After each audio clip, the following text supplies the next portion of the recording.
సరిగ్గా 3 సంవత్సరాల క్రితం ఇండియాలో 4 నుంచి 5 కోట్ల మంది మ్యూచువల్ ఫండ్ లో ఎస్ఐపి చేస్తుంటే ఈ రోజుకి అది 9.5 కోట్ల దాకా పెరిగింది. రాబోయే 5 సంవత్సరాల్లో 15 కోట్ల మంది దాకా మ్యూచువల్ ఫండ్స్ లో ఎస్ఐపి చేస్తారు అనే అంచనాలున్నాయి. మరి అలాంటి మ్యూచువల్ ఫండ్స్ లో మీరు ఇన్వెస్ట్మెంట్ చేయాలి అని అనుకుంటున్నారా, లేదా ఆల్రెడీ చేస్తున్నారా? మీరు మీ గోల్స్ కి సరిపడే సరైన మ్యూచువల్ ఫండ్స్ ని సెలెక్ట్ చేసుకోవాలి అని అనుకుంటే అసలు ఈ మ్యూచువల్ ఫండ్ మెకానిజం అనేది ఎలా పనిచేస్తుంది, మనం మ్యూచువల్ ఫండ్స్ లో ఇన్వెస్ట్ చేస్తే మన డబ్బులు ఎలా పెరుగుతాయి అండ్ అప్పుడప్పుడు ఎలా పడిపోతూ ఉంటాయి, ఇలాంటి విషయాలు మీకు సింపుల్ గా అర్థం అవ్వడం కోసం నేను ఈ మ్యూచువల్ ఫండ్ సిరీస్ ని స్టార్ట్ చేశాను. అయితే ఇప్పటికే చాలా మంది యూట్యూబ్ లో మ్యూచువల్ ఫండ్స్ మీద వీడియోస్ చేసుండొచ్చు, కానీ అందులో ఎన్నో కవర్ కాని టాపిక్స్ ఉన్నాయి. అందుకే ఈ వీడియో సిరీస్ లో ప్రతి వీడియోలో ఖచ్చితంగా మీకు తెలియని ఎన్నో విషయాల్ని డీటెయిల్డ్ గా నేను ఎక్స్ప్లెయిన్ చేయబోతున్నాను. అయితే ఇది మన స్టార్టింగ్ వీడియో కాబట్టి ఇందులో మనం అసలు మ్యూచువల్ ఫండ్ అంటే ఏంటి, దాని ఎన్ఏవిని ఎలా క్యాలిక్యులేట్ చేస్తారు, మార్కెట్ లో మీరు ఒకవేళ ఒక 10,000 రూపాయలు ఇన్వెస్ట్ చేస్తే అది మీ మ్యూచువల్ ఫండ్ యూనిట్స్ లాగా ఎలా మారతాయి, ఈ విషయాల్ని చాలా డీటెయిల్డ్ గా తెలుసుకుందాం. ఈ వీడియో పూర్తయ్యేసరికి మీకు మ్యూచువల్ ఫండ్స్ లో మీ మనీ ఎలా సేఫ్ గా ట్రాన్స్ఫర్ అవుతుంది, దాని తర్వాత అది మ్యూచువల్ ఫండ్ యూనిట్స్ లాగా ఎలా కన్వర్ట్ అవుతుంది అనేది మీకు అర్థమవుతుంది. ఫస్ట్ ఆఫ్ ఆల్ అసలు మ్యూచువల్ ఫండ్స్ అంటే ఏంటి? మ్యూచువల్ ఫండ్ అంటే సింపుల్ గా చెప్పాలనుకోండి, చాలా మంది ఇన్వెస్టర్స్ కలిసి ఒక ప్రొఫెషనల్ కి మనీ ఇచ్చి వాళ్ళ బదులు ఇన్వెస్ట్మెంట్ చేయమండం. ఎప్పుడైతే మనలాంటి చాలా చిన్న చిన్న ఇన్వెస్టర్స్ మార్కెట్ మీద నాకు చాలా పెద్ద అవగాహన లేదు కాబట్టి నేను బాగా అవగాహన ఉన్న ఒక ప్రొఫెషనల్ ఇన్వెస్టర్ కి ఇచ్చి వాళ్ళ ద్వారా స్టాక్స్ లో ఇన్వెస్ట్మెంట్ చేయించడమే మనకి మ్యూచువల్ ఫండ్స్. అయితే ఆ ప్రొఫెషనల్ నే మనం మ్యూచువల్ ఫండ్ మేనేజర్ అంటాం. జనరల్ గా మనలాంటి చాలా మంది చిన్న చిన్న ఇన్వెస్టర్లందరూ కూడా స్టాక్స్ కొనే ముందు బ్లైండ్ గా ఏదో ఒక న్యూస్ చూడడం వల్లనో లేదా టెలిగ్రామ్ లో లేదా వాట్సాప్ లో టిప్స్ ఫాలో అవుతూనో స్టాక్స్ ని కొంటూ ఉంటారు. కానీ ఈ ఫండ్ మేనేజర్స్ బ్లైండ్ గా స్టాక్స్ ని కొనడం కానీ అమ్మడం కానీ చేయరు. నాకు తెలిసి ఆల్మోస్ట్ ఆల్ అన్ని మ్యూచువల్ ఫండ్ మేనేజర్స్ ఒక ఫండ్ లో ఏదైనా ఒక స్టాక్ ని కొనాలి లేదా అమ్మాలి లేదా ఇన్వెస్ట్మెంట్ చేయాలి అని అనుకున్నప్పుడు ముందుగా వాళ్ళు fundamental analysis, valuation analysis, business and qualitative analysis, macro and sector analysis, risk analysis, portfolio level analysis, quantitative analysis, liquidity and execution analysis and final గా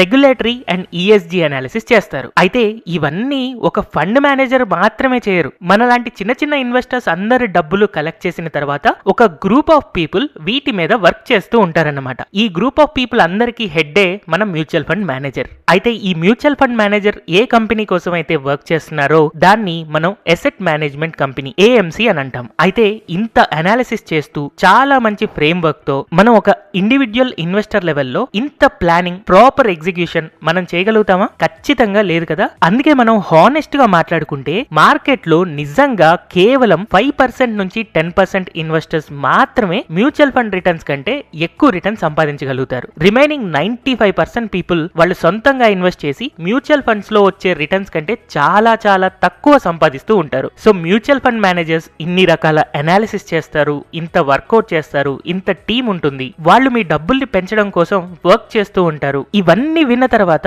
మ్యూచువల్ ఫండ్స్ లో పెడితే డైరెక్ట్ గా స్టాక్స్ లో పెట్టడం కంటే బాగా సంపాదించవచ్చు అని అనిపిస్తుంది. వెంటనే ప్రతి ఒక్క ఇన్వెస్టర్ మ్యూచువల్ ఫండ్స్ లో ఇన్వెస్ట్ చేస్తే నాకు 20% రిటర్న్స్ వస్తాయి, 30% రిటర్న్స్ వస్తాయి అని మైండ్ లో ఫిక్స్ అవుతారు. కానీ ఒక్క నిమిషం ఆగండి. మ్యూచువల్ ఫండ్స్ లో ఇన్వెస్ట్మెంట్ చేసి నష్టపోయిన వాళ్ళు కూడా ఎంతో మంది ఉన్నారు. వాళ్ళ గురించి కూడా మీరు ఖచ్చితంగా తెలుసుకోవాలి. మ్యూచువల్ ఫండ్స్ లో ఎలాంటి వాళ్ళు నష్టపోతారో తెలుసుకున్న రోజునే మీరు ఒక సరైన నిర్ణయం తీసుకోగలుగుతారు. నిజానికి మనలో చాలా మంది మ్యూచువల్ ఫండ్స్ అంటే ఏంటో తెలియకుండా ఒక ఫ్రెండ్ చెప్పారనో లేదా కొలీగ్ కి చాలా మంచి రిటర్న్స్ వచ్చాయనో లేదా ఒక ఇన్సూరెన్స్ బ్రోకర్ చెప్పారనో ఇలా సంవత్సరానికి 20%, 30% రిటర్న్స్ ఎక్స్పెక్ట్ చేస్తూ మ్యూచువల్ ఫండ్స్ లో ఇన్వెస్ట్ చేసి ఎంతో మంది ఒక 1 ఇయర్ తర్వాత 10% లేదా 20% లాస్ లో ఎగ్జిట్ అయ్యే ఇన్వెస్టర్స్ ఎంతో మంది ఉన్నారు. ఇన్ఫాక్ట్ అలాంటి వాళ్లే చాలా ఎక్కువగా ఉన్నారు. అందుకే మ్యూచువల్ ఫండ్స్ లో ఇన్వెస్ట్ చేసే ముందు దాంట్లో ఉన్న ప్లస్ అండ్ మైనస్ రెండూ తెలుసుకోవాలి. వాటిల్లో ముఖ్యంగా మనం మ్యూచువల్ ఫండ్ యొక్క ప్రైస్ ని ఎలా క్యాలిక్యులేట్ చేస్తారు అనేది కూడా తెలుసుకోవాలి. అయితే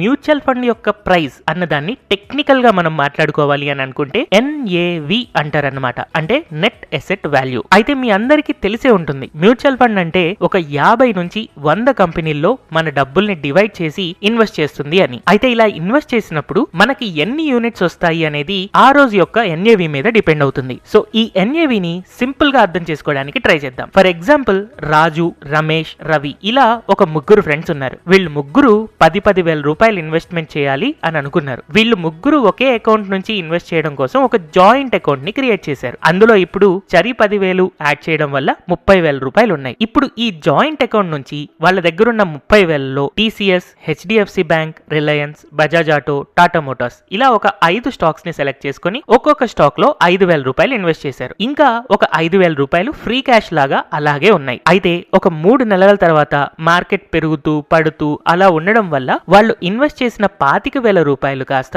31,000 అయ్యాయి. అండ్ ఫ్రీ క్యాష్ 5,000 ఎలాగో ఉంది కాబట్టి దాన్ని యాడ్ చేస్తే 36,000 రూపీస్ అయ్యాయి. సో ఇప్పుడు 3 నెలల తర్వాత రాజు యొక్క పోర్షన్ ఎంత ఉంది అని తెలుసుకోవాలి అని అనుకుంటే మనం ఎలా క్యాలిక్యులేట్ చేస్తాం? ఈ రోజు ఓవరాల్ గా 36,000 రూపాయలు వర్త్ వీళ్ళ దగ్గర అసెట్స్ ఉన్నాయి కాబట్టి అది డివైడెడ్ బై 3 అనే నెంబర్ వేస్తాం. ఎందుకంటే ఇక్కడ ముగ్గురు ఇన్వెస్టర్స్ ఉన్నారు. సో ఇక్కడ మనం చేసింది ఏంటి? Total amount divided by number of shares. So ఈ ఎగ్జాంపుల్ లో మనకి ముగ్గురు ఉన్నారు కాబట్టి divided by number of shares 3 అయింది. కానీ మ్యూచువల్ ఫండ్స్ లో 30,000 మంది ఉండొచ్చు లేదా 3 లక్షల మంది ఉండొచ్చు. అండ్ అందరూ సేమ్ అమౌంట్ ఇన్వెస్ట్ చేయాలి అని లేదు. Different amounts different time frames లో ఇన్వెస్ట్ చేసి ఉండొచ్చు. అందుకోసమనే divided by number of shares వేస్తాము. సో టెక్నికల్ గా మ్యూచువల్ ఫండ్స్ లో మనం మాట్లాడుకుంటే total assets divided by total number of shares వేస్తే మనకి ఎన్ఏవి అనేది క్యాలిక్యులేట్ అయ్యి వస్తుంది. దాన్ని ఇంకా కరెక్ట్ గా గనక మనం డిఫైన్ చేసుకుంటే ఫండ్ యొక్క అసెట్స్ మైనస్ ఫండ్ లయబిలిటీస్ ఇది మనకి టోటల్ అసెట్స్ అవుతుంది. Divided by total number of shares వేస్తే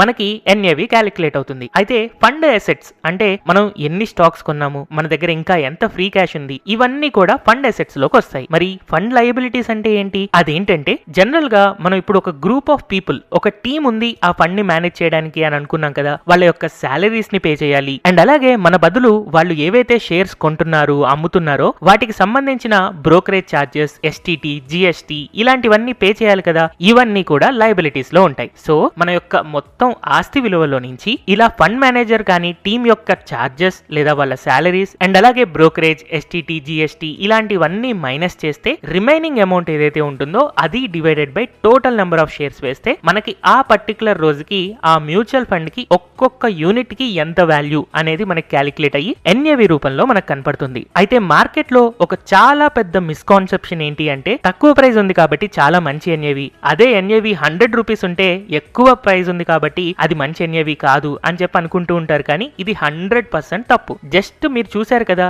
ఎన్ఏవి అనేది ఒక మ్యాథమెటికల్ క్యాలిక్యులేషన్. ఎంత నెంబర్ ఆఫ్ అసెట్స్ ఉన్నాయి డివైడెడ్ బై ఎన్ని నెంబర్ ఆఫ్ షేర్స్ చేస్తే వచ్చేది మనకి ఎన్ఏవియే తప్ప జస్ట్ ఆ ఎన్ఏవిని చూసి మనం డెసిషన్ అనేది తీసుకోకూడదు. నెక్స్ట్ ఇప్పుడు చాలా ఇంపార్టెంట్ థింగ్, మ్యూచువల్ ఫండ్స్ లో మీరు ఒక 10,000 రూపాయలు ఇన్వెస్ట్ చేస్తున్నారు. అలాంటప్పుడు ఆ 10,000 రూపాయలు ఒక మ్యూచువల్ ఫండ్ యూనిట్ లాగా ఎలా మారతాయి? దీన్ని కూడా చాలా సింపుల్ గా అర్థం చేసుకోవడం కోసం ఒక ఎగ్జాంపుల్ రూపంలో చూద్దాం. ఫర్ ఎగ్జాంపుల్, మీకు XYZ అనే బ్యాంక్ లో ఒక అకౌంట్ ఉంది అండ్ అలాగే మీరు ఒక ఇండెక్స్ ఫండ్ లో ఇన్వెస్ట్ చేద్దాం అని అనుకుంటున్నారు. సో ఆ ఇండెక్స్ ఫండ్ కి సంబంధించిన ఒక asset management company like ICICI అవ్వచ్చు, యూటీఐ అవ్వచ్చు, ఎస్బీఐ అవ్వచ్చు, ఇలా ఏదో ఒక ఏఎంసీని మీరు సెలెక్ట్ చేసుకున్నారు. సో ఇప్పుడు మీరు ఆ ఇండెక్స్ ఫండ్ లో మీరు ఇన్వెస్ట్ చేయాలి అని అనుకున్నప్పుడు ఫస్ట్ ఆ 10,000 రూపాయలు మీ XYZ బ్యాంక్ అకౌంట్ నుంచి మీరు సెలెక్ట్ చేసుకున్న మ్యూచువల్ ఫండ్ స్కీమ్ యొక్క బ్యాంకింగ్ చైన్ కి వెళ్తుంది. అయితే దీనికంటే ముందు మీ అసెట్ మేనేజ్మెంట్ కంపెనీ ఏం చేస్తుందంటే మీరు మీ పేమెంట్ ని క్లియర్ చేయడంతో పాటు మీ కేవైసీని అండ్ స్కీమ్ డీటెయిల్స్ యొక్క వెరిఫికేషన్ ని కరెక్ట్ గా చేస్తుంది. అంటే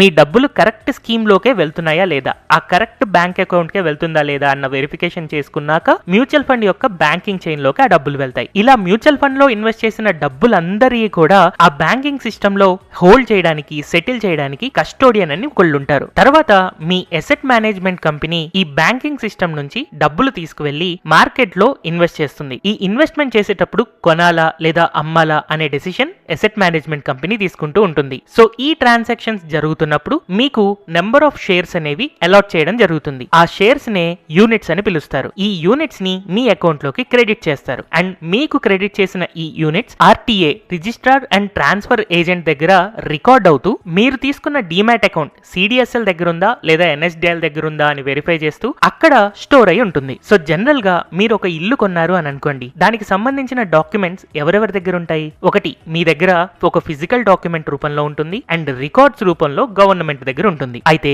మీరు మ్యూచువల్ ఫండ్స్ ని కొన్నప్పుడు దానికి సంబంధించిన రికార్డ్స్ ఎక్కడ ఉంటాయి? నలుగురు దగ్గర ఉంటాయి. ఒకటి మీ అసెట్ మేనేజ్మెంట్ కంపెనీ, రెండోది custodian, third registered and transferring agent, and final గా ఫోర్త్ మీ డిమాట్ అకౌంట్ రూపంలో సిడిఎస్ఎల్ లేదా ఎన్ఎస్డిఎల్ దగ్గర ఉంటాయి. ఇంతమంది దగ్గర రికార్డ్స్ ఉంటాయి కాబట్టి ఒక ఫిజికల్ ప్రాపర్టీ యొక్క డాక్యుమెంట్ పోవడానికి కానీ లేదా ఎవరైనా దొంగతనం చేయడానికి ఛాన్స్ ఉంటుంది. కానీ మ్యూచువల్ ఫండ్ యొక్క ఓనర్షిప్ డిజిటల్ గా రికార్డ్ అవుతుంది కాబట్టి అండ్ ఇన్ని ఆర్గనైజేషన్స్ దగ్గర ఉంటుంది కాబట్టి దీన్ని ఈజీగా ఎవరు ట్రాన్స్ఫర్ చేసుకోలేరు అండ్ అలాగే దీన్ని దొంగతనం చేయడం కూడా ఆల్మోస్ట్ అసాధ్యం అని అనుకోవాలి. ఒకళ్ళ దగ్గర డాక్యుమెంట్ పోయినా కూడా ఖచ్చితంగా అది ఇంకొకళ్ళ దగ్గర ఉంటూనే ఉంటుంది. సో చూశారు కదా ఈ వీడియోలో ఒక మ్యూచువల్ ఫండ్ కి అండ్ మన లాంటి నార్మల్ ఇన్వెస్టర్ కి తేడా. ఒక ఫండ్ మేనేజర్ ఫండమెంటల్ అనాలిసిస్ అని, వాల్యుయేషన్ అనాలిసిస్ అని ఇలా ఎన్నో అనాలిసిస్ చేసి ఒక స్టాక్ ని సెలెక్ట్ చేసుకుని ఇన్వెస్ట్ చేస్తూ ఉంటారు. కానీ మనం బ్లైండ్ గా న్యూస్ ని, టిప్స్ ని ఫాలో అవుతూ ఇన్వెస్ట్ చేస్తూ నష్టపోతూ ఉంటాం. నిజానికి కేవలం 5% ఇన్వెస్టర్స్ మాత్రమే మ్యూచువల్ ఫండ్ మేనేజర్స్ కంటే ఎక్కువ సంపాదిస్తారు. కాబట్టి